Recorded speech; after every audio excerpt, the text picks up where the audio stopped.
Olá, pessoal, bem-vindos ao Despertos. Eu sou Cris de Pascoal, estou aqui com Maria Cepereda, autora da série de livros O Sol Negro e professora do Método de Integração.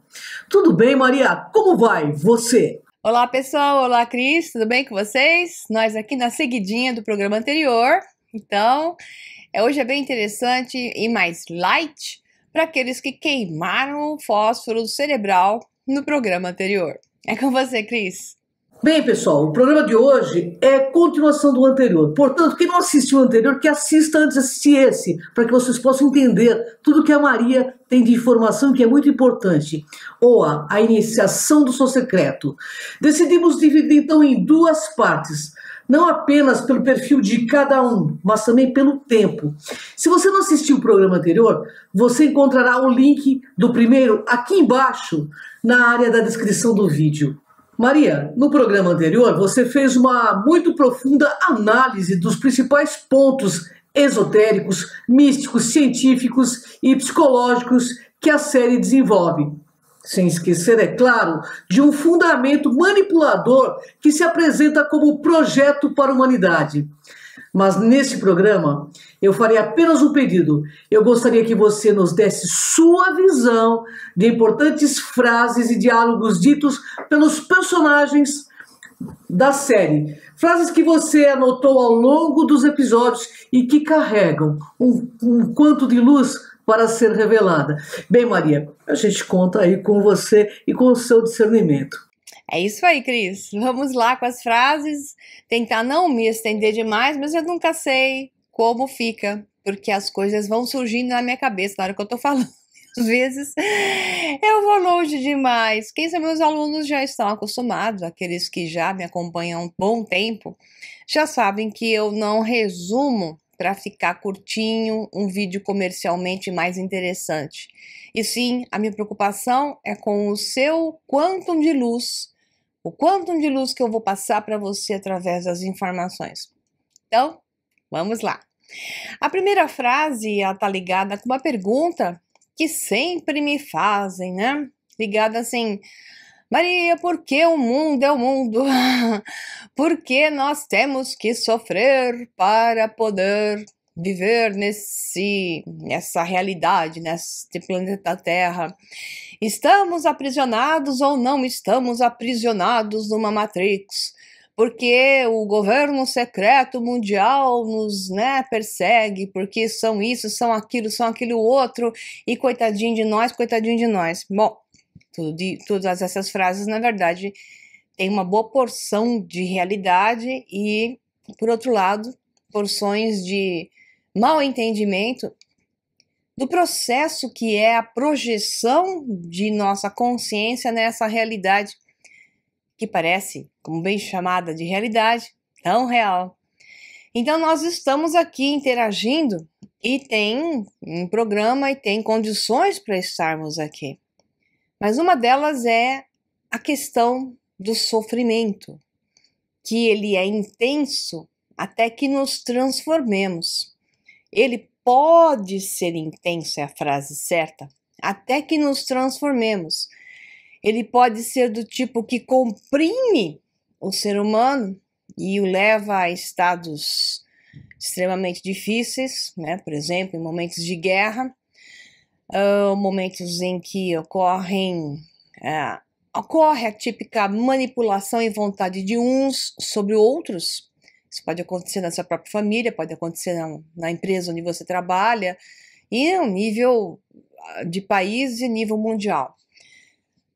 Mas isso tudo leva ao mesmo lugar, que é te levar a compreender como lidar com as vicissitudes, o termo já é meio negativo, né? com os desafios da vida.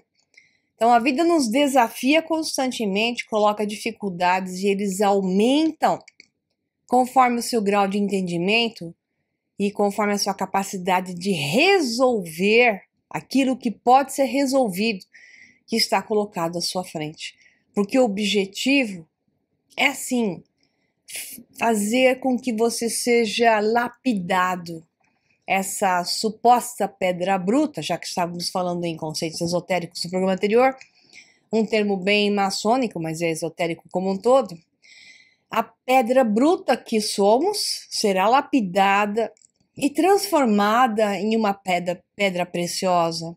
Mas como? Através de um burilamento, através de retirar partes, polir outras partes. Então, esse pode ser um processo difícil e doloroso, ou quando começamos a fluir com ele e entendê-lo melhor, aceitá-lo em vez de reagir contra, trabalhar no fluxo, mas sempre buscando uma transformação. Não quer dizer que você tem que aceitar o que está na sua frente e acabou, né? Mas você tem que ir através das coisas, mudar as coisas e não fugir das coisas, que é o que boa parte faz, foge do desafio e aí arranja um outro pior, que é assim que funciona o mecanismo da Terra, né? Essa visão holográfica que nós temos, quando você foge de um, vai aparecer ainda pior um outro. Portanto, você tem que facear o seu desafio, não fugir dele e resolvê-lo da melhor maneira. É fácil falar, eu sei, tal, né? Bom, né? Eu também sei, porque eu também já passei por muitas, mas esse mecanismo funciona, porque eu também sei que, ao passar por muitas, foi o que sempre me levou adiante e com uma compreensão do que estava acontecendo. Aí vem a frase, então, da Oa, oi, né? Que é a frase muito bonita, eu acho que é a mais preciosa de todo o programa, embora nós tenhamos muitas frases muito boas para serem analisadas em vários níveis, é que essa dá o quanto, né, mais importante dessa compreensão que eu acabei de falar. Ela diz: foi comprimida feito carvão, eu sofri. É isso que é um anjo, pó comprimido até virar diamante pelo peso desse mundo. Isso é fantástico.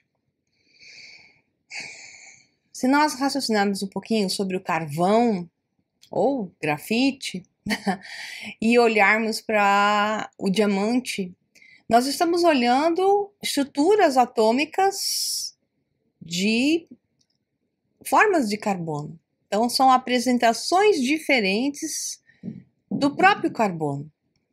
Então, quando vemos que ocorre uma diferença, uma passagem entre eles de estados, vemos também que ocorre uma modificação de uma estrutura maiormente 2D, de 2 dimensões, para a estrutura do diamante, que é uma estrutura já tridimensional. Então, quando vemos isso, entendemos que nós temos uma diferença de energia, um padrão, um quantum de luz inserido ali. Portanto, o diamante é quem pode mais carregar a luz. E quando ele é burilado, ele é a própria luz. Luz é informação, luz é energia. Luz é a informação gravada no tecido espaço-tempo, é a forma como a informação é gravada através da luz. Luz carrega os fótons que carregam a informação. Então, o que nós temos sobre esse aspecto é uma visão de que quanto mais você faceia a vida, mais você se desenvolve, mais você vai estar sendo comprimido. Mas enquanto mais você aguenta, você se transforma em uma pedra preciosa. Então essa é uma questão esotérica belíssima dentro de Oa, entre várias, né?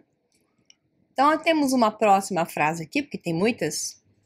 Exatamente nesse lugar, em outra dimensão, os corpos de vocês estão aqui, mas estão presos em um sono. Então, em outro lugar também estamos. Neste lugar que eu percebo, me percebo, vejo meu corpo. Mas ele está preso num sono, porque eu só percebo este meu sonho. Enquanto que eu estou aqui sonhando, existe um outro lugar onde, de fato, eu existo. Essa é a beleza de colocar as multidimensionalidades, que não é o termo, né? O termo que eles usam, né? Que eu já comentei a respeito. O termo correto é as múltiplas realidades paralelas, ou até um outro termo possível, os multiversos, aonde eu me expresso. Mas em Oa são mais realidades alternadas mesmo, né? Porque são variações dela mesma, de cada um deles, de cada uma das histórias. Então seriam realidades alternadas, só para ser preciso. Então nós temos um mundo físico. Nós temos potenciais infinitos de expressões de nós mesmos, com variações de nossa realidade em função daquilo que somos, daquilo que nos tornamos. Uma questão imanente que é mais verdadeiramente transcendente em Oa, que é algo que se torna e se crê daquela forma, mas que pode transformar-se constantemente, transcender aquela forma e encontrar outras partes de si mesmo, né? Então é belíssimo, realmente. Mais uma frase: eu não desapareci, eu estava presente em e por tudo isso. Ou seja, ela estava, de certa forma, conectada com cada uma das realidades e com cada um dos amigos que se encontraram. Não foi por acaso, por sincronicidades onde o destino conspira para que juntos pudessem ser sinérgicos e terem encontrado até a forma de transcender aquela realidade e ir para outras, que é os movimentos que eles faziam para que ela ou alguém pudesse ir para uma outra realidade. Eu quero que você feche os olhos. Outra frase. Quero que você imagine tudo o que eu digo como se estivesse lá, como se estivesse comigo, como se você fosse eu. Então essa é uma projeção de consciência. Não importa aqui se essa frase bate com o contexto do jeito que eu vou falar ou não do filme. O que me importa é que eu estou usando as frases, não exatamente no contexto do filme 100%, e sim para que nós possamos utilizá-las para um trabalho interior, tá bom? Então, não rabugentem se eu não seguir exatamente o contexto do filme 100%, mas sim utilizar essas frases para o nosso proveito em um trabalho interno. Então, eu vou falar de novo para você não se perder. Eu quero que você feche os olhos, quero que você imagine tudo o que eu digo, como se você estivesse lá, como se estivesse comigo, como se você fosse eu. Qual é a diferença de você visualizar algo e vivenciar algo? A porção de realidade, ok? Mas será que através de uma projeção de consciência, onde eu começo com um processo de visualização, quando eu realmente me torno a visualização e aquela visualização me toma por completo, será que não ocorre uma transferência de realidade e nós acabamos nos transferindo para ela sem que possamos até ter noção? Porque cada vez que você passa de uma realidade para outra, perde-se a memória da realidade anterior. Existe um programa aqui no canal que se chama O Futuro do Passado, Programa de Expertos, que é muito importante para explicar como funcionam as realidades paralelas. Então, se você não conhece isso, fica uma sugestão, que eu explico em detalhes, eu não vou explicar aqui tudo de novo, senão a gente não sai daqui hoje, como é que funciona isso. Então, quando você visualiza, por que as pessoas falam assim, vamos fazer uma visualização de um mundo melhor? Isso é relevante? Na verdade é. Mas a que ponto aquilo é relevante? Quando se torna relevante, que é onde eu quero utilizar essa frase para esse exercício?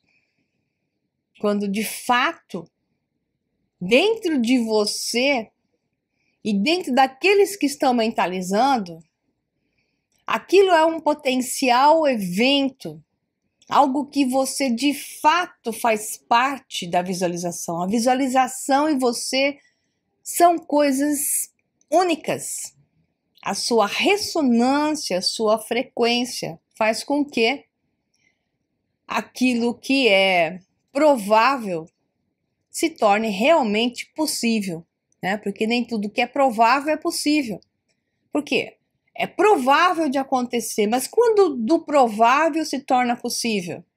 Quando elementos entram em ação para que façam com que aquilo seja inevitável, porque se torna um ímã tão poderoso que assim será.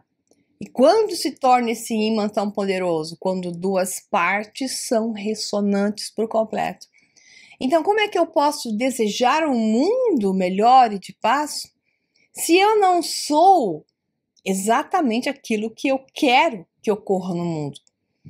Né? Então, a pessoa faz uma visualização, mas ainda está num padrão ressonante, com frequências baixas, depressivas, que gera conflitos, conflito com o vizinho, com a pessoa do elevador, com o colega de trabalho.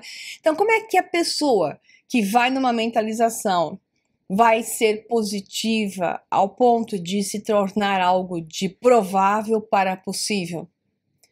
Quando é que ela vai realmente fazer um esforço junto com outras pessoas em que a gota dela de fato ajudará a transformar essa realidade?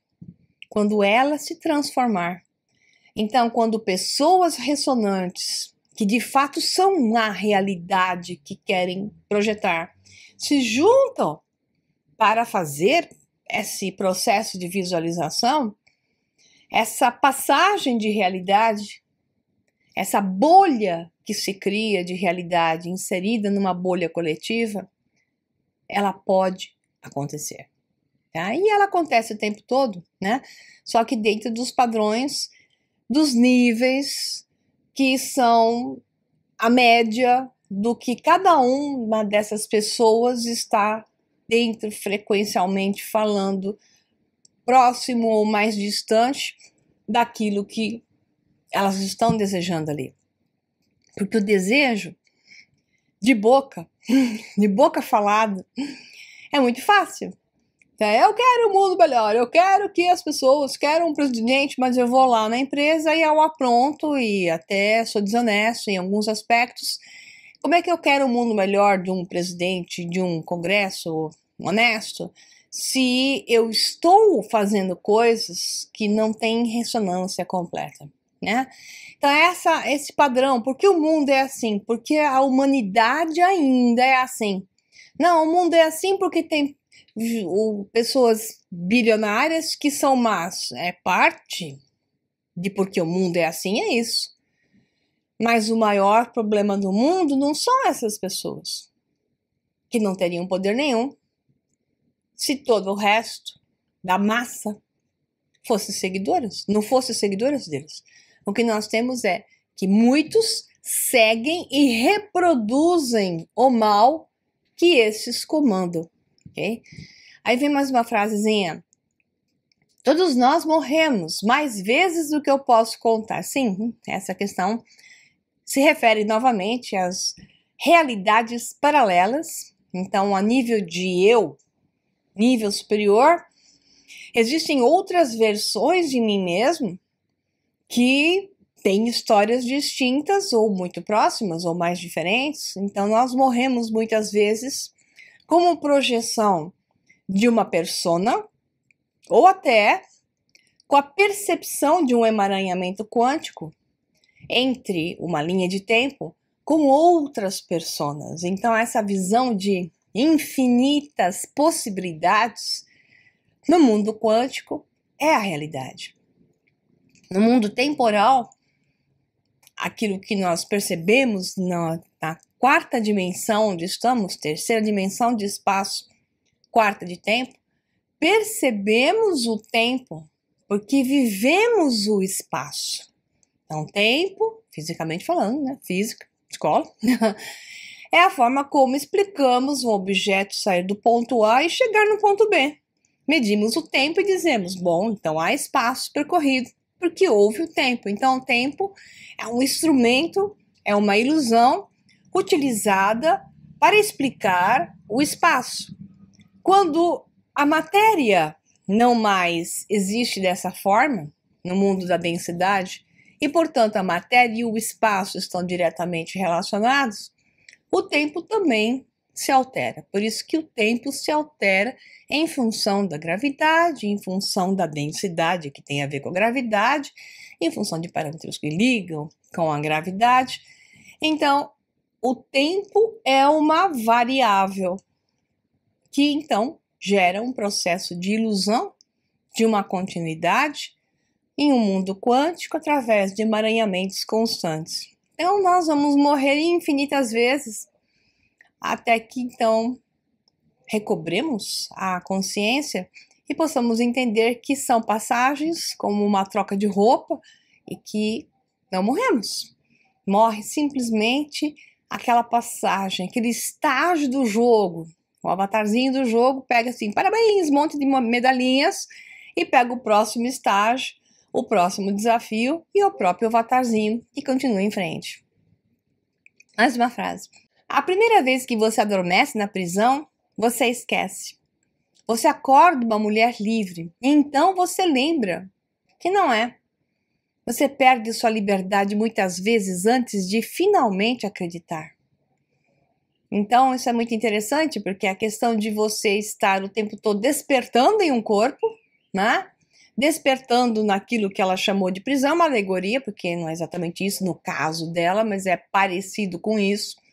Então você adormece na prisão, que é ao entrar em contato com o corpo físico, aí você esquece, não se lembra mais do que houve. Daí você acorda, livre, querendo explorar essa realidade. Então se lembra que você não é livre, porque você está submetido a limites e regras nesse jogo. Você perde sua liberdade muitas vezes antes de finalmente acreditar que você é livre. Porque você entende que é livre através do jogo. Um jogo que quanto mais você o domina, mais você vai ganhando liberdade nele. É exatamente o que acontece em um jogo virtual. Você vai ganhando mais coisas para fazer quando você vai passando de fase. Então, essa passagem de fase só pode ser feita através do jogo. Mas cada vez que ocorre uma passagem de fase, é como se a passagem anterior não mais importasse, agora importa só a nova fase. É um novo mundo, que sob novas regras. E regras geralmente com maior grau de liberdade, né, com mais coisas para fazer, aumentando também, proporcionalmente, às vezes, o grau de dificuldade. Então, a vida é um jogo, onde você se liga a ele e desperta no sono de entrar no corpo e entra num sonho que parece estar livre. Aí, nesse sonho, você entende que, na verdade, não está livre, mas que se fizer um monte de coisas nesse sonho e vencer os desafios dele, você ganha graus de liberdade. Então isso é muito bonito. Você realmente não sabe alguma coisa até que seu corpo saiba disso. Uau, essa frase parece tão boba, mas ela é tão profunda. Você só vai saber mesmo quando você aceitar esse jogo que é entre sua consciência e seu corpo físico. Então, quando o seu corpo souber jogar esse jogo em total ressonância com a sua consciência, e a consciência está consciente de estar jogando esse jogo com o corpo, e faz com que o corpo, que tem uma própria consciência, que se pode até chamar de ego, essa consciência dele mesmo, que tenta ir para outro lado, enquanto a consciência que está nesse corpo quer fazer com que esse ego obedeça, essa dupla, quando entram em ressonância e param de fazer movimentos desconexos e começam a, então, entrar em ressonância, faz com que o poder seja enorme. Aí o seu corpo já sabe que ele precisa se associar a uma coisa superior, que essa dupla tomará conta da matéria. E agora sim, essa dupla juntos farão com que a liberdade seja muito maior. Outra frase: as pessoas que querem poder sempre tentarão controlar aqueles que realmente o possuem. Uau, essa frase é a realidade mais real da Terra. Aqueles que querem nos dominar, que usam o poder, o dinheiro, sua posição social, posição política e comandam as guerras, comandam as destruições, que mandam um povo matar esse povo e eles ficam lá na ponta do triângulo, quando dois brigam, encontra o terceiro, sempre há um terceiro que está fazendo com que dois briguem. Eles ficam olhando que esses dois se matem, né? Mas eles, na verdade, não têm esse poder. Se esses dois disserem, eu não vou matar ele, ele não vai me matar, e acabou, ninguém vai matar. Se matem vocês, né? Então, eles não têm poder nenhum. Se esses aqui despertarem, é como se esses fossem o corpo, brigando como duas células, querendo fazer uma fagocitose uma na outra, e ali estivesse a consciência do lado de fora.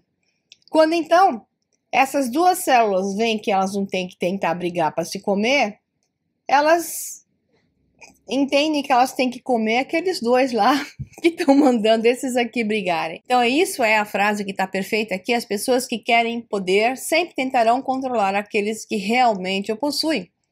Porque nós é que possuímos o poder. Mas nós, sem consciência, não temos poder. Ficamos com o poder ali. Nós temos um poder latente, tá lá, latência, tá lá, é teu, mas não tá funcionando. Ele tem que ser ativado e quem ativa isso é a consciência. A consciência é atingida através do conhecimento verdadeiro. Esse saber verdadeiro, conhecimento verdadeiro, por informação verdadeira, faz com que essa latência se torne agora imanente, assuma uma forma. E através dessa forma que diz eu sou, é que pode ocorrer uma transcendência. Eu gosto muito dessa questão filosófica kantiana. Não só kantiana, mas Kant tornou isso bastante conhecido. Porque, embora ele seja bem bagunçado da cabeça, bem confuso, filósofos um pouco mais claros, acho que até ele se confundia com ele mesmo. Essas pequenas palavras auxiliam muito na compreensão. E é isso, quando o homem entender que o poder é seu e já veio consigo mesmo, se unir a outros homens. Mas para fazer isso, não adianta querer.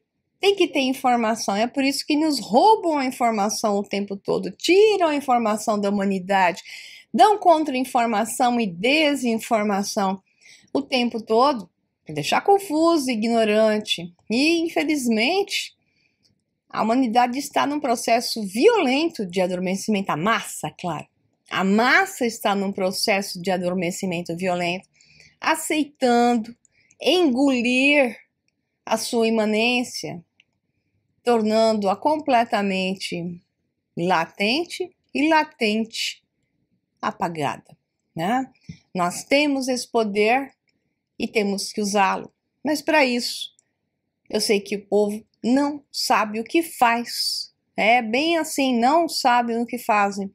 Por isso é que eu faço tantos cursos para trazer informação verdadeira de volta, para que as pessoas possam recuperar a memória.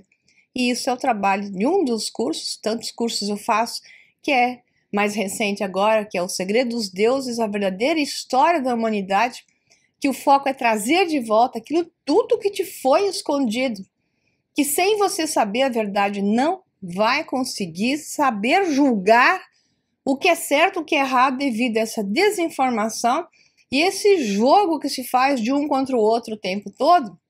E as pessoas caem porque não sabem. Não tem informação, né? Mais uma. Essa frase parece simples, mas ela é extremamente complicada de entender.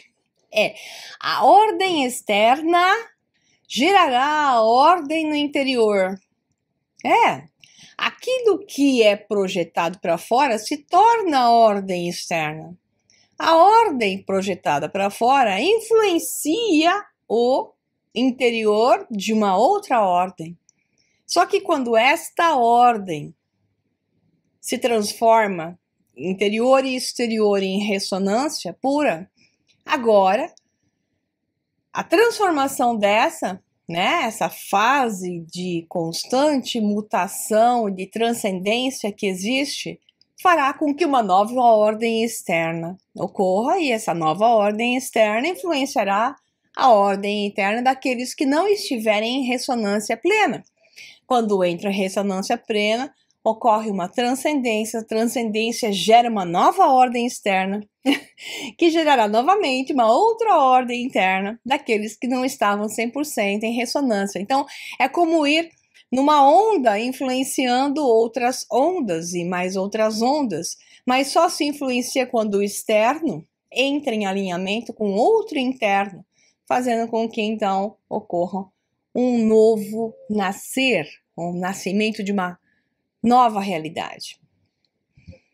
Mais uma. Não existe o bem e o mal, preto ou branco, há apenas cinza, há apenas o que o homem pode suportar. Sim, é verdade. Então, essa frase, apenas o que o homem pode suportar, parece um pouquinho assim, dramático, né? Mas eu entendo sobre o aspecto que eles colocaram ali. O bem e o mal está sempre misturado, porque através do que aparenta ser mal, o bem surge, né? E às vezes, através do bem, que alguém entende que é o bem, pode fazer mal a algum outro. Então, esse jogo cinza de dualidade presente o tempo todo deve ter umas regras para compreender o que é o bem e o que é o mal. Então, o bem e o mal tem que ser entendido como uma lei que atinja o maior número de pessoas, ou seja, o bem deve ser aquilo que beneficia o maior número de pessoas, mesmo em detrimento de alguns. Só que hoje no mundo, como eu sempre falo, nós temos o mal sobre o bem, que é o que beneficia alguns em detrimento de outros, de todos os outros, é o que prevalece, né? Então, de uma maneira simples, porque só essa frase daria para falar horas. Não é realmente uma medida de saúde mental para ser bem ajustada em uma sociedade que está muito doente. Realmente, é uma sociedade que está muito doente e você se ajustar a ela não é bem uma saúde mental. Essa frase foi usada, mas ela já é antiga, né? E adaptaram ela no filme. Mais uma frase. Os ratos de laboratório são apenas impotentes porque não entendem que estão em um experimento. Mas eles são tão parte disso quanto o cientista, em alguns aspectos até mais. Quer dizer, a questão de uma certa fatalidade e de uma certa, digamos, sincronicidade e de um emaranhamento quântico. Nada acontece por acaso, é a frase que ela quis dizer. Então, existe sempre uma lei de doação e recepção. Se algo te acontece de um lado, existe a balança de Maat, que de outro lado estará compensando. Não quer dizer que tudo isso acontece em uma única vida, né? Quer dizer que no espelhamento das realidades paralelas, em uma circularidade de todos os potenciais de uma realidade paralela, né? Então, as realidades paralelas não estão só assim, elas se ligam numa ponta, porque é uma coisa que inicia sempre uma espiral de variação, mas sempre seguindo um padrão central, que é um tema. Então, as realidades paralelas se ligam a um tema, então é um círculo com um ponto central. Agora, em cada pontinho do círculo você tem uma realidade paralela. Só que também não é assim, é uma espiral infinita, porque o círculo seria finito. Então, isso acontece porque existem inúmeras sincronicidades que vão ocorrendo e as potencialidades que vão existindo a cada uma chance que ocorre. Mas essa espiral está sempre trabalhando com uma balança de Maat, como no Egito, né? Como essa Maat que está aqui do meu lado. As asas abertas de Maat representam a balança de causa e efeito, bem e mal. Então, enquanto em uma experiência, em uma realidade paralela, a persona pode estar experienciando algo mais dramático, ela pode estar experienciando em outra realidade uma outra escolha, uma outra versão, uma outra variedade menos dramática. Então, tudo isso ocorre e nada é injusto, tudo é justo. Só que pela visão unitária de uma única realidade, parece a nós que a uns a justiça é mais divina e a outros a injustiça ocorre com maior intensidade. É isso que ela quis dizer aqui, né?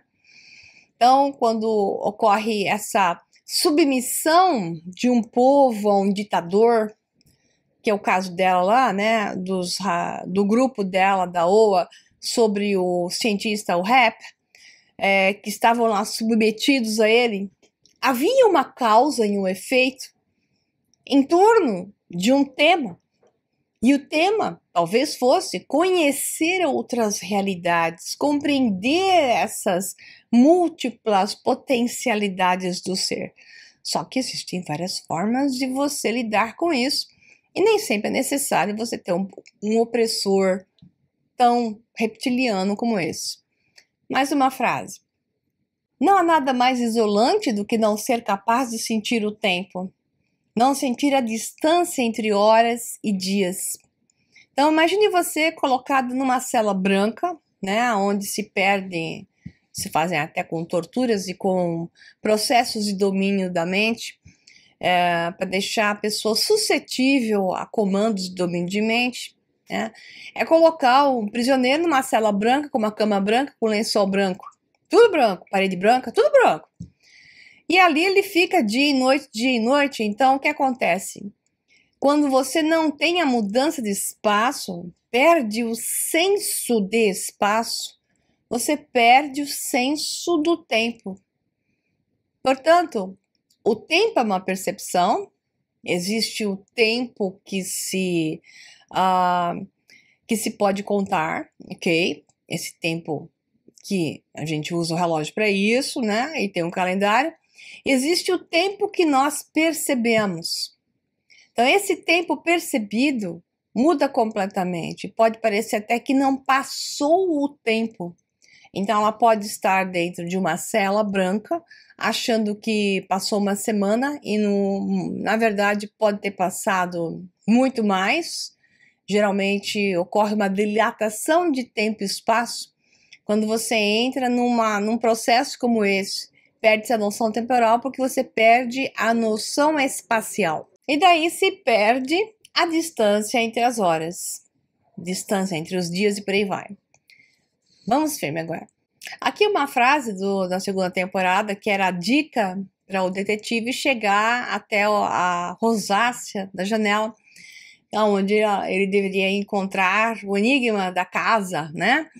E aqui fala assim, o túnel do tamanho de um caixão, uma escadaria dupla e curva, ou seja, uma escadaria dupla e espiral, né? E uma janela de rosácea. Então, isso é bem uma simbologia maçônica, que é isso que se coloca em algumas iniciações maçônicas, a pessoa dentro de um caixão, né? Fecha-se o caixão, tem gente que morre de medo disso, não passa da iniciação. Então você entra no caixão, fecha o caixão e deixa você lá dentro do caixão um tempo, silêncio total, e você não pode fazer nada, às vezes até em um momento específico te dão um comando ao qual você deve responder, né? Então ali se imagina a morte como uma passagem. Então a passagem, um túnel, renascimento. A escadaria dupla e curva tem a ver com uma série de padrões energéticos, mas é também uma simbologia esotérica, que é a escada de Jacó, e por aí vai. E uma janela de rosácea, que são as múltiplas realidades espelhadas, né? Para onde vai você? É o você se espelhando, se desdobrando nas mandalas e rosáceas, as muitas partes de você mesmo, como você mesmo em outras possibilidades. Por isso que a rosácea era a ligação, né, no final, né, da segunda temporada, com o centro da rosácea, que era o centro talvez da onde, quem sabe, toda a projeção daquelas possibilidades projetadas na mente, ou projetadas de uma outra forma que a gente não sabe ainda como vai ser, né? A terceira temporada de Oa, esse centro da rosácea levava. O olho, né? Representa o olho. Mais uma frase, nunca cessaremos nossa exploração. O fim de nossa exploração será chegarmos onde começamos. E então, reconhecer o lugar pela primeira vez. T.S. Eliot, então essa frase tá lá dentro daquela casa, o detetive lê ela lá, utilizando, acho que era provavelmente o isqueiro, né? O isqueiro na mão, a tocha na mão, em vez de uma lanterna, que seria o mais óbvio, até a luz do celular, o tempo todo representava a chama interior, né? Então usaram lá uma coisa não óbvia, que é um isqueiro, que vai queimar a mão, né, em determinado instante, em vez de usar uma lanterna. Ele vai pela segunda vez na casa. E em vez de levar a lanterna, ele continua com o isqueiro. Isso foi colocado, parece meio idiota, né, hoje em dia, mas foi colocado com o fundo esotérico da chama. E com a chama eu enxergo. Então, porque combina a chama lendo a plaquinha do T.S. Eliot, né, que é: nunca cessaremos nossa exploração. O fim de nossa exploração será chegarmos onde começamos, e então reconhecer o lugar pela primeira vez, né?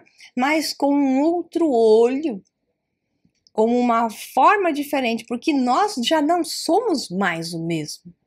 Então, essa questão de repetir padrões em várias encadernações é dar um outro olhar para o mesmo padrão e vê-lo sobre um outro ângulo, possibilitando então você ter uma nova chance de fazer coisas distintas frente ao mesmo desafio. Então essa é a visão das reencadernações, né, que eu brinco, né, encarnações, reencadernações, porque toda hora a gente troca a capa do livro, o conteúdo se altera, mas mantém o mesmo script, né, mudando alternativas, a capa tem uma alteração, mas o conteúdo é o tema central que se repete, se repete. T.S. Eliot era um ser de sociedades secretas, né, que estava junto com muitos outros escritores e que trabalhavam para informação, conhecimento sobre um lado e também para satisfazer os interesses daqueles que eu chamo de eles. Então, continuando.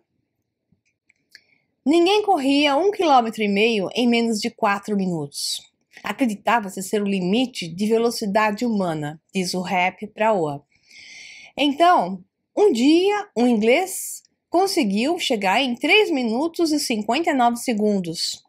Mas aí, 6 semanas depois, outro conseguiu e surgiram outros. Agora um adolescente treinado consegue. É a nossa incapacidade de imaginar que nos segura. É muito bonito isso aí, né? Bate de novo, que é incrível. Essa história de que eu não sei fazer, aí eu aprendo a fazer, uma coisa que é inédita, né? Uma invenção, uma coisa assim.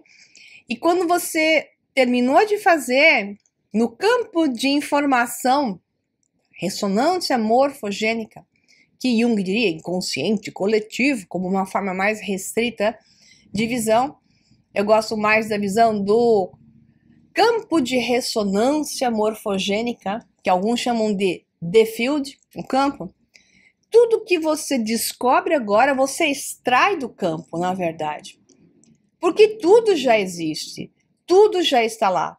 Então, ao extrair do campo, você o altera.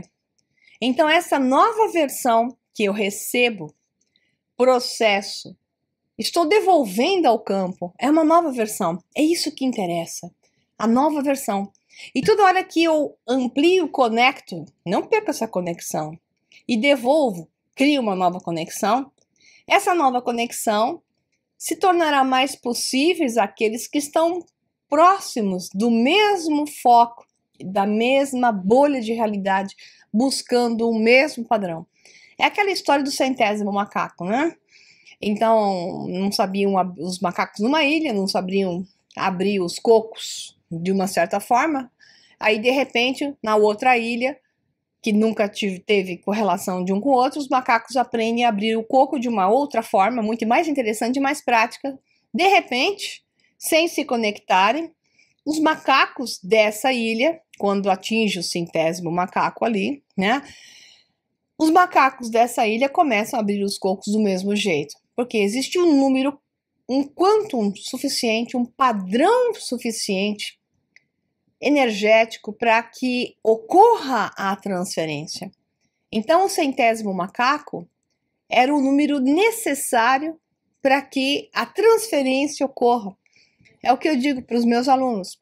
O mundo está desse jeito, é verdade, a massa está adormecida, é verdade, mas nós precisamos atingir o 100º macaco de maneira ilusória, né? Essa é uma alegoria linguística, científica, por sinal, não é um número preciso. Então, ao atingir o 100º macaco, ou seja, um número de pessoas suficiente, fará uma transformação, não para os outros que estão adormecidos, não. Nós que acordemos, ou aqueles que acordem, não vão mudar o mundo dos que não acordaram, não. Será criada uma nova bolha de realidade. Essa nova bolha conterá os 100 macacos e mais os macacos outros que serão influenciados para esse novo padrão.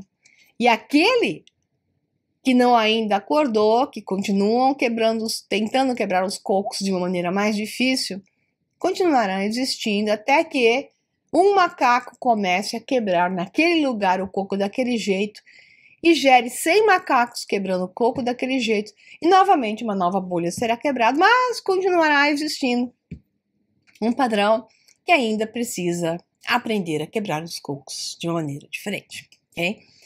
Então essa frase é incrível e mostra a transcendência total e a importância de uma conectividade, é por isso que em Oa tem aquela raizinha que sai do ouvido, né, e começa a passar informação. Então essa transcendência, ela ocorre pela conectividade. A conectividade é feita por buracos de minhoca, né? Essas raízes invisíveis que nos conectam com outras realidades e nos passam frações do campo de informação universal quando somos aquilo. Tenha isso claro em sua mente. Nada vem de graça. Vem pelo esforço. Vem porque fizemos para sermos isso. Porque buscamos isso. Porque isso se tornou a verdade em mim e em você. Quando isto for a sua verdade, assim será, né? Aí vem mais uma frase, só acho que é a última que eu coloquei aqui. A Nina viu o mundo todo, que a Nina é a versão da Oa, russinha, naquela realidade onde tem o povo, né?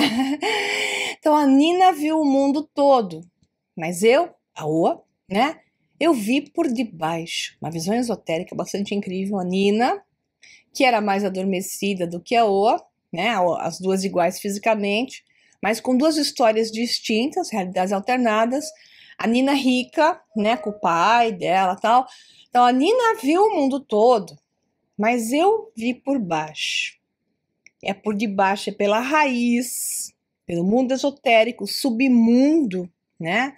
Por onde se sofre e padece ao descer aos 7 níveis do submundo, em todas as mitos e conceitos esotéricos se fala do submundo. A descida ao submundo começa na antiga Suméria, né? Com os mitos sumerianos, e depois se replica em todos os outros povos, né? Então, a Nina viu o mundo, mas eu vi por debaixo. Fui comprimida, feito carvão. Eu sofri. É isso que é um anjo. Pó comprimido até virar diamante pelo peso deste mundo.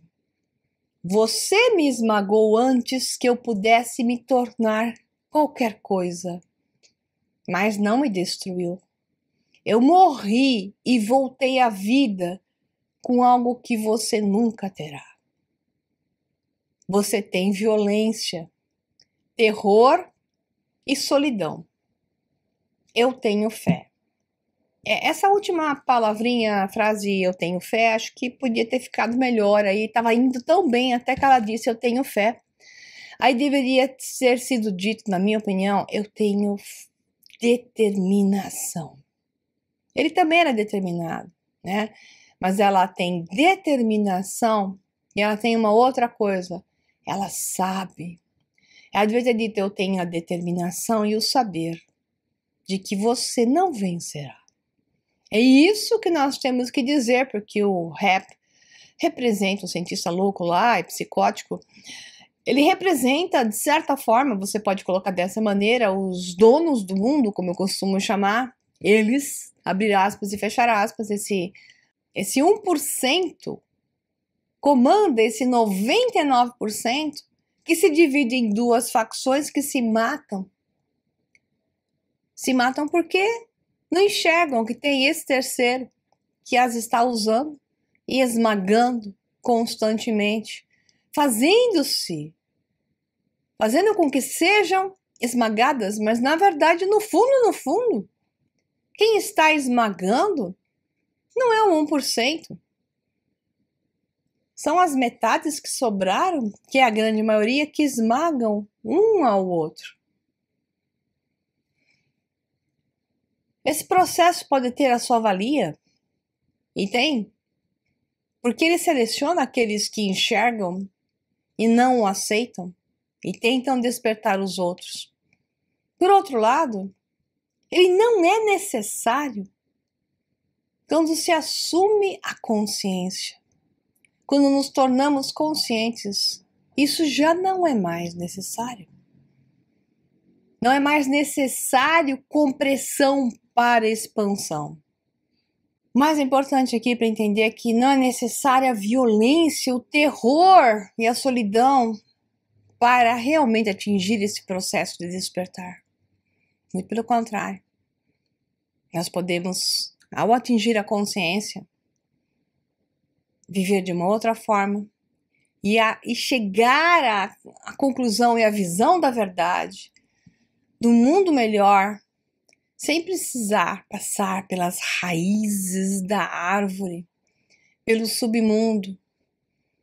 Quando se enxerga o caminho, ele está no tronco da árvore e ele te leva à copa, aos ramos, sem ser necessária a escuridão da raiz. Esse é o mundo novo. Esse é o mundo de visão maior, de escala tonal maior, de maior frequência, que está aberto para todos nós, está aberto para você. Mas você só vai atingi-lo se realmente conseguir mudar as memórias que foram implantadas em você. Memórias falsas, mentiras, desinformações, que não deixam que você entenda e encontre quem você realmente é.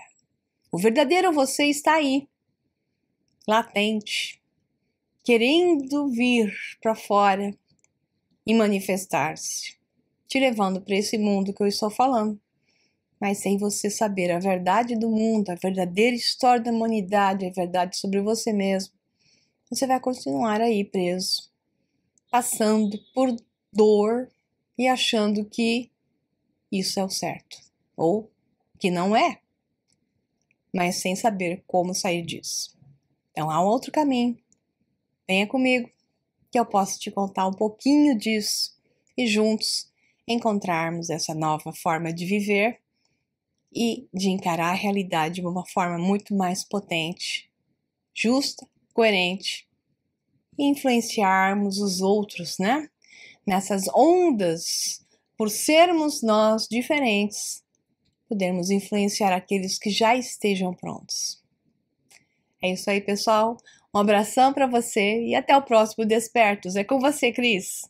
Bem, pessoal, você está gostando, né? O programa Despertos é assim, é busca profunda de autoconhecimento, é esclarecimento de massa, e a gente deve agradecer a Maria, porque a Maria compartilha conosco todo esse conhecimento fraternalmente. Gratidão, Maria, gratidão a você, internauta, que acompanha o meu trabalho, da Maria Pereda. Então eu peço que você se inscreva no canal de Maria Pereda, que é o Sol Negro 11, e o meu Cron TV no YouTube. Gratidão, pessoal. Até o próximo Despertos. Vem com a gente aqui nessa jornada.